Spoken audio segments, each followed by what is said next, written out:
Halo teman-teman, kali ini saya akan mereview oven listrik merek Signora tipenya Lador. Oke, tidak usah lama-lama ya. Kita langsung saja review produknya. Oke, jadi oven Signora tipe Lador ini itu saya beli sekitar 2 tahunan. Jadi penggunaan sudah 2 tahun ya.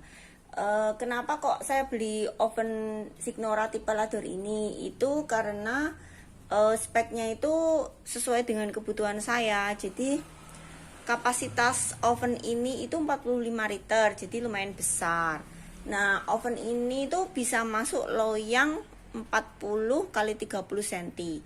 Kalau loyang bulat itu ukuran 18 cm itu dua loyang itu bisa masuk dalam satu rak gitu. Jadi manggangnya itu enggak, kalau terlalu kecil kan manggangnya nanti satu-satu kan kelamaan ya gitu. Jadi pertimbangan saya beli karena itu. Terus fungsi oven ini juga sudah dilengkapi dengan rotisserie dan convection. Nah, bagi yang masih belum mengerti apa itu rotisserie, apa itu convection, itu saya jelaskan sedikit di sini ya. Jadi rotisserie itu adalah memanggang daging utuh yang nanti itu secara otomatis dia bisa berputar 360 derajat. Jadi hasil panggangan itu bisa merata sempurna gitu. Dan kalau untuk fungsi convectionnya sendiri itu adalah kayak kipas gitu. Jadi dia itu ada blower di dalam ovennya yang membuat panggangan itu sempurna. Misalnya kayak untuk cookies itu kan kalau dipakein blower gitu, hasil cookiesnya menjadi lebih garing, renyah, dan lebih awet gitu. Nah, oven ini itu dayanya itu 1800 watt, jadi agak besar ya. Jadi api atasnya 800 watt, api bawahnya itu 800 watt. Jadi total kalau menyala semua itu 1600 watt. Dan api atas, api bawah itu bisa disetel sendiri-sendiri gitu. Jadi ini ada dua tombol, api atas dan ini api bawah. Maksimal suhunya itu 230 derajat. Nah, untuk tombol yang di tengah ini itu adalah tombol untuk convection dan rotisserie-nya. Jadi ini untuk off-nya, di sini off, di sini untuk rotisserie-nya. Jadi dia nanti tusukan yang seperti ini ya, tusukan rotisserie ini dia akan berputar. Dia akan berputar ya, berputar 360 derajat pelan-pelan supaya dagingnya itu merata gitu. Jadi di sini, dan ini kipasnya ada dua jenis. Ini yang ini kayak arahnya itu bolak-balik gitu loh. Yang ini arahnya biasa, satu arah aja gitu. Nah, untuk yang tombol bawah ini adalah tombol timer atau tombol untuk menghidupkan. Jadi ketika stop kontaknya ini dicolokin ke listrik, kita timernya itu pasang ke sini, kita geserin ke kanan, itu dia nyala. Dia langsung nyala, lampunya juga nyala, dan kita bisa setel waktunya di sini. Maksimal waktunya itu 120. Dan nanti dia kan akan berjalan ya, kembali ke kiri lagi, kembali ke off. Kalau kita mau tambahan waktu ya kita geser lagi ke kanan, kita putar ke kanan gitu. Nah, untuk mematikan oven ini tuh tidak boleh diputar kembali ke kiri gini, nggak boleh, nanti rusak. Jadi dia kan sudah auto. Kalau mau mematikan oven misalnya ini timernya tuh masih sisa gitu ya, dicabut aja dari stop kontaknya gitu. Nanti dia akan, walaupun ovennya ini sudah mati, dia timernya ini akan bergerak sendiri. Jadi dia tuh kayak masih pakai semacam kayak manual R gitu loh, kalau kata salesnya itu seperti itu. Nanti dia akan berhenti sendiri di off gitu. Nah, ini raknya itu kita dapat dua. Jadi rak jari-jari seperti ini yang bisa masuk oven kok masuk loyang 40 kali 30 cm itu. Nah, kalau yang ini loyang minyak. Jadi loyang minyak ini misalnya gini kan, ini bisa dicopot ya. Ini kita kan manggang ayam ya, nanti kan ini tusukannya ini tuh bisa digeser ya. Ini tuh ada kayak putarannya seperti ini loh. Ini ya, ini bisa digeser. Ayamnya tuh seberapa ini kan, ini bisa digeser, terus ini dikencengin gitu kan. Ini bisa digeser juga. Nah, ini tuh nanti disesuaikan ya. Ini yang ini sebelah kiri, yang ini sebelah kanan. Nah, ini dimasukkan ke sini.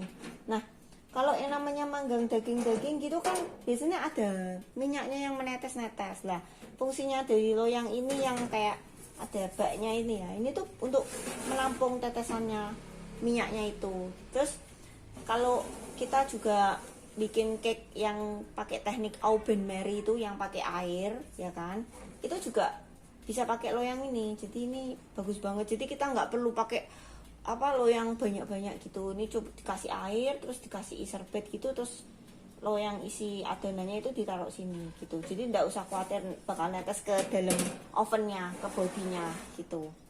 Nah, jadi ini raknya itu 1, 2, 3 ya, ada 3 rak, bisa disetel sendiri, dan ini tuh bisa dibuat untuk bikin lapis legit gitu.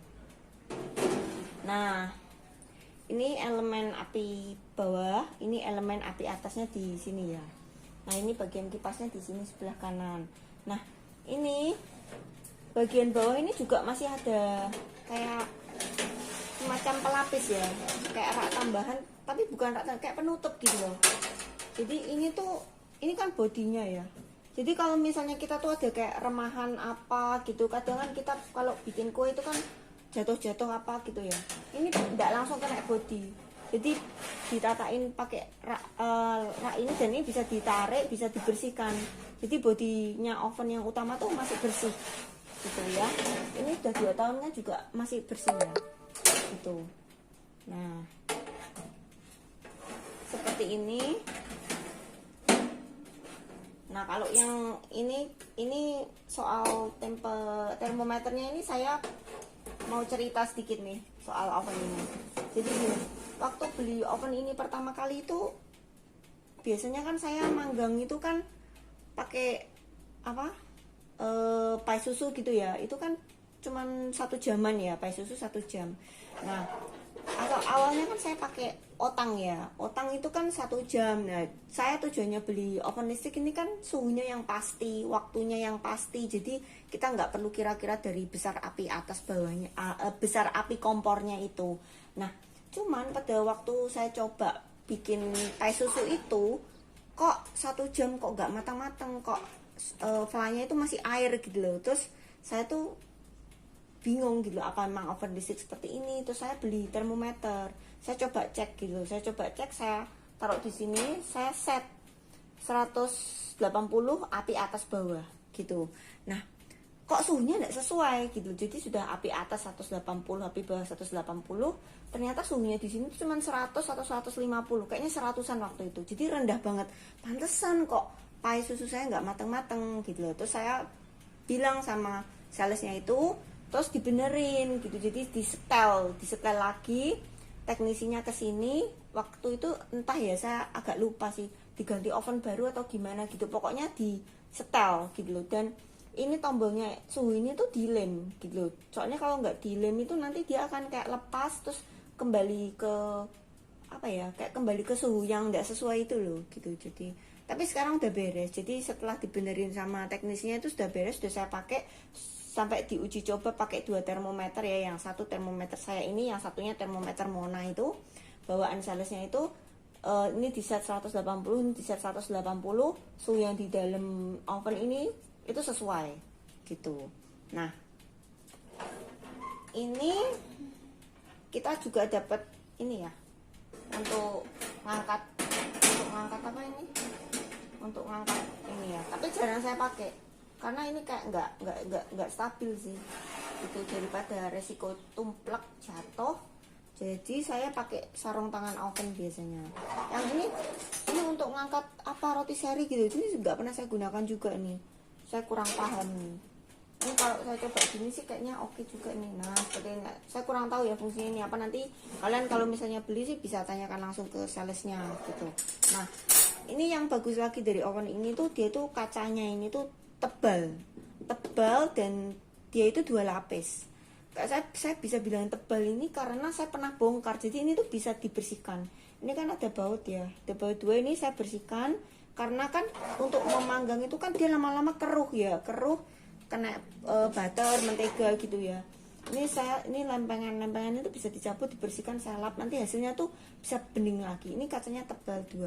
Jadi salesnya itu pernah cerita kalau ada oven Signora yang tipe lebih kecil itu, yang kacanya itu cuman 1 lapis apa gimana gitu, pokoknya lebih tipis, itu tuh untuk mau manggang cake yang pakai teknik oven Mary itu tuh kacanya bisa meledak, pecah gitu loh. Kan serem ya. Kalau yang ini enggak, ini saya sudah coba teknik oven Mary itu aman-aman aja gitu. Yang belum saya coba sih yang bagian roti serinya ya, itu saya belum pernah coba karena saya memang semi vegetarian ya, jadi saya nggak makan daging gitu. Jadi makan daging itu kalau kepengen aja, itu pun ayam. Kalau yang kaki 4 tuh saya sudah nggak makan sama sekali gitu. Nah, bodinya tuh ya ini ya lumayan tebel ya, oke lah ya. Cuman yang minus itu menurut saya tuh ya itu dayanya, konsumsi dayanya tuh agak besar ya, 1600 gitu. Jadi ketika saya gunakan oven ini tuh ya lumayan sih tagihannya gitu, sing semula berapa jadi berapa gitu. Kalau untuk bisnis gitu, kalau misalnya untuk bisnis bikin yang banyak gitu, kayaknya nggak, kurang ya, kurang lebih baik pakai oven deck aja gitu. Jadi kalau ini mungkin kayak untuk rumah tangga aja sih, untuk rumah tangga terus bikin gitu nggak apa-apa gitu. Nah, lalu apalagi ya? Ini saya coba colokin ya. Nah, jadi kalian bisa lihat nih, ini. Nah, ini kan karena tadi timernya sudah saya nyalain, jadi dia tuh langsung nyala, otomatis nyala. Itu lampunya di bagian pojok ya, di bagian pojok. Dan itu saya coba set di tongkat itunya. Nah, itu dia kan muter ya, tongkat roti serinya muter. Nah, seperti itu. Ini untuk blowernya. Kalau bikin cookies apa yang supaya hasil cookiesnya itu lebih kering, lebih renyah, itu bisa blowernya di set gitu. Nah, ini kalau di oven lagi seperti ini. Nah, ini juga bagus ya buat bikin lapis legit, mandarin apa gitu. Nah, kalau beli oven ini itu tuh sudah dikasih buku resep. Di buku resep itu tuh ada banyak resepnya, juga panduan suhu gitu loh. Jadi pemakaian suhunya itu misalnya untuk mandarin, untuk untuk cake marble, untuk cookies, untuk chiffon segala macam itu ada panduan suhunya. Jadi misalnya kalau mandarin itu lo yang pendek itu, yang api bawah itu tuh 190, 180, nanti api atasnya itu selisih 20 derajat lebih rendah, jadi 170, 160 gitu. Jadi nggak boleh sama. Kalau sama api atas bawah itu nanti dia gosong atasnya, jadi gosong banget gitu. Jadi ikuti aja panduan suhu di bukunya resep itu gitu, karena tiap oven kan beda-beda ya penanganannya gitu. Jadi ikuti panduannya dari bukunya itu. Nah, terus apalagi ya? Kayaknya udah ya, seperti itu ya. Kalau kalian masih ada pertanyaan lagi, bisa komen di bawah. Dan terima kasih sudah menonton video ini. Semoga video ini bisa membantu kalian dalam membeli oven ya kan, buat referensi. Terus jangan lupa subscribe ya, subscribe kan gratis. Kita dukung channel ini ya supaya berkembang. Saya juga ada mixer Signora juga, nanti saya mau review kapan-kapan gitu. Oke teman-teman, sampai di sini dulu. Saya mau matiin ovennya. Ini ovennya itu matiinnya langsung dicabut, di stop kontaknya aja ya gitu. Jadi nggak boleh timernya itu dibalikin ke kiri, nggak boleh gitu ya. Nanti dia akan kembali sendiri gitu, kembali ke off sendiri begitu. Oke, terima kasih teman-teman, sampai jumpa.